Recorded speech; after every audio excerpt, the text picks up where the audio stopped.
देखो first application हमारे पास है magnetic field at the centre of A current carrying circular coil, कि हमारे पास एक करंट कैरिंग सर्कुलर कॉइल है और उसके सेंटर पे हमें मैग्नेटिक फील्ड निकालना है। और ये किसका एप्लीकेशन है? बायो-सावर्ट का, यानी बायो-सावर्ट लॉ का यूज करके हमें करंट कैरिंग सर्कुलर कॉइल के सेंटर पे मैग्नेटिक फील्ड निकालना है। तो देखो हम करेंगे क्या, सर्किल की एक स्मॉल लेंथ कंसिडर कर लेंगे डीएल, एक एलिमेंट ले लेंगे डीएल और उसमें करंट आई जा रहा होगा, यानी करंट एलिमेंट ले लेंगे आईडीएल। ठीक है, उस आईडीएल की वजह से सेंटर के ऊपर क्या निकालेंगे? मैग्नेटिक फील्ड निकालेंगे और वो क्या आने वाला है? डीबी, स्मॉल मैग्नेटिक फील्ड आएगा। ये स्मॉल लेंथ की वजह से आया, स्मॉल एलिमेंट की वजह से आया और टोटल निकालने के लिए क्या कर लेंगे? उसको इंटीग्रेट कर लेंगे, क्योंकि सर्किल की टोटल लेंथ क्या होने वाली है? वो होगी 2 पाई आर। ठीक है, तो हम पूरा टोटल निकालने के लिए उसको इंटीग्रेट कर लेंगे। क्लियर है यहां तक? ठीक है, तो देखो इसका डायग्राम क्या होने वाला है कि मान लेते हैं ये हमारे पास एक करंट कैरिंग सर्कुलर कॉइल है। ठीक है, और इसमें करंट कितना जा रहा है? आई करंट इसके अंदर फ्लो कर रहा है और ये इसका सेंटर है ओ और इसकी रेडियस कितनी होने वाली है? Small R. ठीक है, तो इसके अंदर हम करेंगे क्या, एक स्मॉल एलिमेंट कंसिडर कर लेंगे। मैंने कहा कि यहाँ पे मैंने एक छोटा सा करंट एलिमेंट ले लिया, इस एलिमेंट की लेंथ कितनी होगी? डीएल, और करंट कितना जा रहा होगा? आई, यानी करंट एलिमेंट कितना? आईडीएल। इस आईडीएल से आर डिस्टेंस दूर इस सेंटर पे ओ पॉइंट पे मैग्नेटिक फील्ड कितना होगा? स्मॉल मैग्नेटिक फील्ड होगा कितना? डीबी। अच्छा एक चीज देखना, डीएल और आर के बीच में एंगल कितना होगा? 90 डिग्री। क्यों? क्योंकि सर्किल के सेंटर से जो भी लाइन सरफेस पे जाती है वो क्या होती है? परपेंडिकुलर होती है, 90 डिग्री एंगल बनाती है। तो हम करेंगे क्या, करंट एलिमेंट से थीटा एंगल पे आर डिस्टेंस दूर जो भी मैग्नेटिक फील्ड होगा, स्मॉल मैग्नेटिक फील्ड डीबी, वो कितना होगा? μ0/4 pi I D L sine theta upon R square, Biot Savart law से। ठीक है, फिर थीटा की वैल्यू पुट करेंगे। ये आपके पास स्मॉल एलिमेंट का आ गया। अगले स्मॉल आईडीएल का निकालोगे तब भी सेम आएगा, अगले का भी सेम आएगा, अगले का भी सेम आएगा, यानी पूरे सर्किल के छोटे छोटे एलिमेंट को निकाल के ऐड करोगे। उससे अच्छा क्या करोगे, एक एलिमेंट का निकाल के इंटीग्रेट कर लेते हैं पूरी लेंथ के लिए, और सर्किल की पूरी लेंथ क्या है? 2 पाई आर। क्लियर है यहां तक? तो सबसे पहले तो हम क्या करते हैं, डीबी की वैल्यू निकालते हैं। और ये डीबी की वैल्यू निकालेंगे कैसे? तो ये निकालेंगे अकॉर्डिंग टू बायो-सावर्ट लॉ। और इस बायो-सावर्ट लॉ के अकॉर्डिंग इस डीबी की जो वैल्यू होगी वो कितनी होगी? μ0/4 pi I D L sign theta upon में क्या?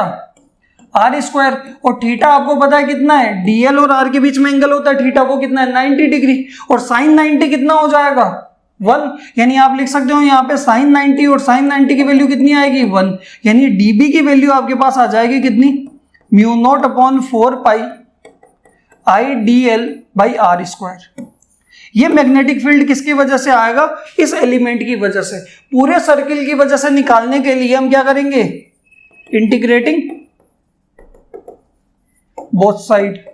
और जैसे ही दोनों साइड इंटीग्रेट करेंगे तो यहां पे हमारे पास आएगा 1 डॉट डीबी और यहां पे आएगा μ0/4 pi I D L sine upon R square.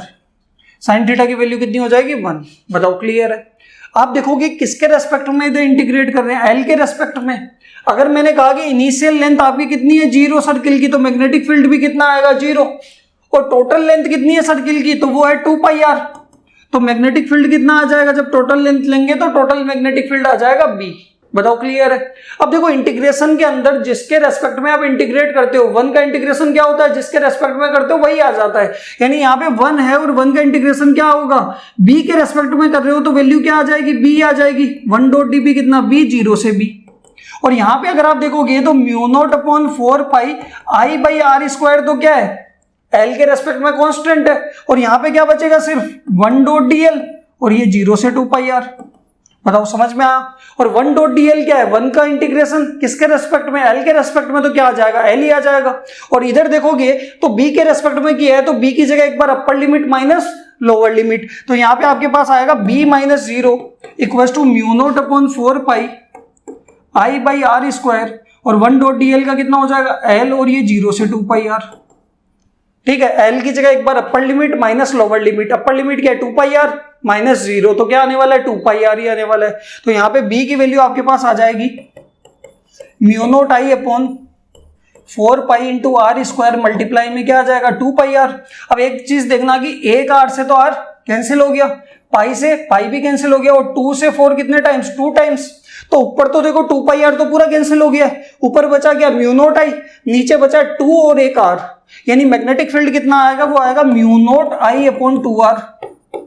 ये क्या आने वाला है, सर्किल के करंट कैरिंग सर्कुलर कॉइल के सेंटर पे मैग्नेटिक फील्ड। म्यू नॉट क्या है, परमिएबिलिटी ऑफ फ्री स्पेस, आई क्या है, उसमें कितना करंट फ्लो कर रहा है, ठीक है, और आर क्या है, उसकी रेडियस, यानी मैग्नेटिक फील्ड सेंटर के ऊपर कितना आया, वो आपके पास आया mu naught I upon 2 into R. ये मैग्नेटिक फील्ड सर्किल के सेंटर पे रहने वाला है। बताओ क्लियर है। अब हम बात करते हैं कि अगर मान लो कि आपके पास सर्कुलर कॉइल के अंदर n नंबर ऑफ टर्न्स है, कि नोट करके बात करते हैं, इफ देयर आर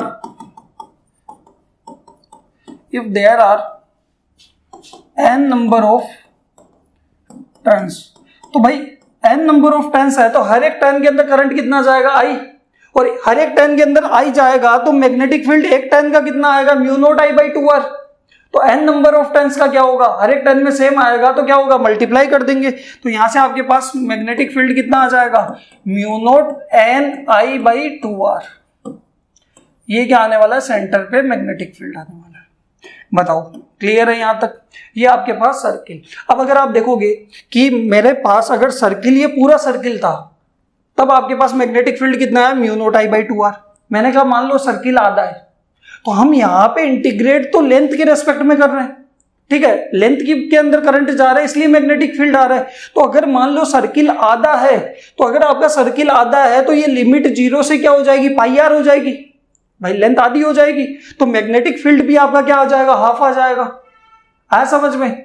यानी अगर आपके पास सर्किल पूरा नहीं है, स्मॉल पोर्शन दे रखा है, आधा सर्किल है तो मैग्नेटिक फील्ड आधा हो जाएगा। अगर आपके पास 3/4 सर्किल है तो मैग्नेटिक फील्ड भी कितना हो जाएगा, 3/4 हो जाएगा, ठीक है। तो आपको स्मॉल पोर्शन अगर सर्किल का दे रखा है तो उसके सेंटर पे मैग्नेटिक फील्ड कैसे निकालोगे, तो उसका एक फॉर्मूला होता है, और फॉर्मूला क्या होने वाला है, स्मॉल पोर्शन के लिए बात कर रहा हूं,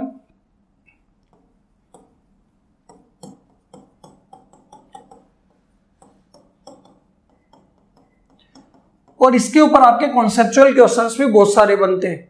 क्या होने वाला है, अगर आप देखोगे स्मॉल पोर्शन के लिए आपको मैग्नेटिक फील्ड सर्कुलर कॉइल के सेंटर पे निकालना है, तो इसका फॉर्मूला याद रखना, थीटा अपॉन 360 या थीटा अपॉन 2 पाई, ठीक है।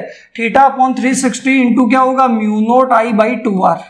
देखो mu naught I by 2r तो क्या पूरे सर्किल का है, और थीटा बाई 360 बता देगा कि कितना सर्किल आपको गिवन है, ठीक है। तो उतने पोर्शन का आपने 10th क्लास में पढ़ा होगा ना मैथ्स में, एलिमेंट्री पोर्शन का area, minor sector, major sector. उसी तरीके से आपके पास अगर जितना भी सेक्टर गिवन है सर्किल का, उसकी वजह से सेंटर पे मैग्नेटिक फील्ड का फॉर्मूला क्या होगा, थीटा अपॉन 360। अब ये थीटा निकालेंगे कैसे, मैंने कहा मान लो कि आपके पास ये सर्किल है, सर्किल कितना, आधा, डिपेंड नहीं करता कि करंट कैसे जा रहा है, क्लॉकवाइज एंटी क्लॉकवाइज, उससे डायरेक्शन पता लग जाएगी, बट मैग्नीट्यूड पे कोई फर्क नहीं पड़ेगा। मैग्नीट्यूड हमेशा क्या रहेगा, अगर आपने क्लॉकवाइज लिया या एंटी क्लॉकवाइज लिया, उससे मैग्नीट्यूड के ऊपर कोई फर्क नहीं पड़ेगा, बस डायरेक्शन चेंज हो जाएगी। क्लियर है। तो यहां से अगर आप देखो, मैंने कहा कि मेरे पास इतना सा सर्किल है और ये सर्किल का क्या है, सेंटर है, तो इस आधे सर्किल की वजह से, क्योंकि आधे सर्किल में करंट जा रहा है, इस ओ पॉइंट के ऊपर क्या आएगा, मैग्नेटिक फील्ड आएगा। कैसे निकालोगे, तो करना क्या है कि जो भी सर्किल के दोनों एंड है, ये एंड, दोनों एंड जो है, दोनों एंड को क्या करो, सेंटर से ज्वाइन करा दो। दोनों एंड को, जहां पे भी एंड खत्म हो रहे हैं सर्किल का, स्टार्टिंग और एंडिंग पॉइंट जो भी है, दोनों को किससे ज्वाइन करा दो, स्ट्रेट लाइन खींचो और सेंटर से ज्वाइन करा दो। उसके अंदर का जो भी एंगल होगा, यहां अंदर का एंगल कितना है, 180, वो आपका क्या होगा, थीटा होगा। देखो सर्किल आता है तो यहां पे मैग्नेटिक फील्ड कितना आएगा, 180 by 360 into mu naught I by 2r। आया समझ में। 180 बाई 360 कितना आ जाएगा, 2, यानी कितना आ जाएगा, mu naught I by 2r into 2, 4r, आधे सर्किल का आ गया। मैंने कहा मान लो कि मेरे पास सर्किल कितना है, 3/4 है, ये लो, ये आपके पास सेंटर है, ये 3/4 सर्किल है। भाई ये एक एंड था, इनिशियल पॉइंट ये था, फाइनल ये था, दोनों एंड से मैं सेंटर पे लाइन लिया। अगर आप देखोगे ये बाहर का एंगल 90 दिख रहा है, तो अंदर का एंगल कितना होगा भाई, टोटल 360 होता है, 90 माइनस कर लो, 270। फॉर्मूला क्या है मैग्नेटिक फील्ड का, इस ओ पॉइंट पे सेंटर पे, तो वो आपके पास होगा 270 बाई 360 इंटू क्या आएगा, mu naught I by 2r। ये कितना हो जाएगा, 3/4।